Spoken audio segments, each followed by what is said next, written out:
hit you right in the top of your head several times. Or I take the top of a tuna fish can and I bend it and I shape it and I bend it and then I come stab you in your throat with it, with no problem, because I feel that's what you're gonna do to me. So prison is even though you have fun once you respect it, once you settle in, but it's a process where people think that they can haze you, and you have to stop that hazing ASAP, or you're gonna be somebody's stepping stool, so to speak. No, you become a lot of people's stepping stools.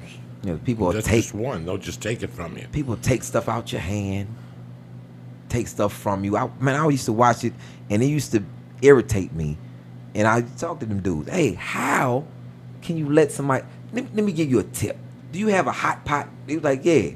Take that hot pot, boil you some bippy. It was like this stuff like Comet, but it was like Comet and bleach mix. Get that to hot as you can get it. Then you put something else in there, some candy or something. You put some Jolly Ranchers. You put anything else that you want in there that stick. Take that hot pot and you throw that stuff in his face. And then you start beating him with the hot pot. And then you tell me how disrespect goes after that. Just you gotta do something to get people off you, man. And then it's like, well, I'm not equipped. Look, let me put you in the mind frame. Somebody's raping your daughter. What you gonna do? Just have that in your brain and go from there. And I guarantee you that you won't be disrespected in a minute. I guarantee it. Now, first of all, your uncle's like fucking Sun Tzu. All right, that motherfucker should write a book for people going in. He should. Sun Tzu. But a lot of what Ali is saying applies to life. In my world, I came from immigrant mentality, and my mom had stabbed the motherfucker in Cuba who raped her little sister. My mom got out of Cuba. They helped her get out, came to the States, went back to Cuba with an alias, and then had me and my sister, and then came back here and then kept the fucking alias. But my mother's thing was no, nothing. Like, there's no mercy in this life. Like, as soon as they disrespect you, you go for it. When I was a little kid, I remember my mom used to have hand signals at the park. This meant knock them out, punch them in the face, My mom was old school like that. I was raised like that. Once I got on drugs throughout the years, don't get me wrong, you don't get the first base around me. I always stop a motherfucker and talk to him. Maybe some people are very confused, especially when you get to cities like this. Yes. People are very confused when they get around four people. And they don't know that in my world, 4 people ain't shit, because I'll hit you with a fucking bottle, it'll blow up, and those other 4 motherfuckers will piss their pants. I've seen it 1,000 times. Once the shit goes pop, pop, and the motherfucker goes, ah! His little friends will piss their pants. And now you look at them and they melt. They'll give you their fucking wallet. They just give it to you. Here, man, we don't know this motherfucker. Fuck him. We hate him too. It's amazing how quick the tide turns. And I'm from that mentality. That's why people didn't fuck with me at the Comedy Store for a long time. Some people don't book me because I'm old school. I come do a job, you pay me. That's it. There's you know what I'm saying? I don't leave without my fucking check. There's a lot of things. Lee and I were talking about this, that, what's Tony say? You have to set your marker and enforce it. And that just goes to street life. That goes, and it's really weird. When I got off the coke 8 years ago, it changed my career. It changed me as a human being, because I always had that fear that I was going to go to prison if I stabbed you in the fucking head and I wouldn't be able to do my cocaine. That little addiction held me back at times. Not that I would think about it, but somewhere in my psyche. I remember when I got off coke, like the first 3 months, I just went and talked to people and straightened them out. And they were like, what are you talking about? Let me tell you what I'm talking about. About 8 months ago, one Friday night, you made a remark as I was getting in the car. You didn't think I heard it. I just drove away because I know better. You're a piece of shit. You ever say something like that again, I will fucking hit you with a sewing machine. And they would look at me, dog, like they didn't know what the fuck I was talking. But my life changed because that's how I was raised. I was raised like that. I didn't have, I went in diagnostic. It was a little real in diagnostic.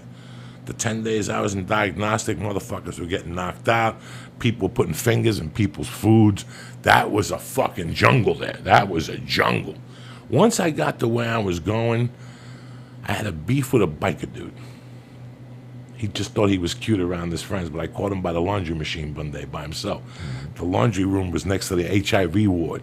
The HIV ward was brand new when I got locked up. They didn't know. You know, Rock Hudson declared HIV in 85. I got locked up in 88. They just built these motherfuckers a whole new wing.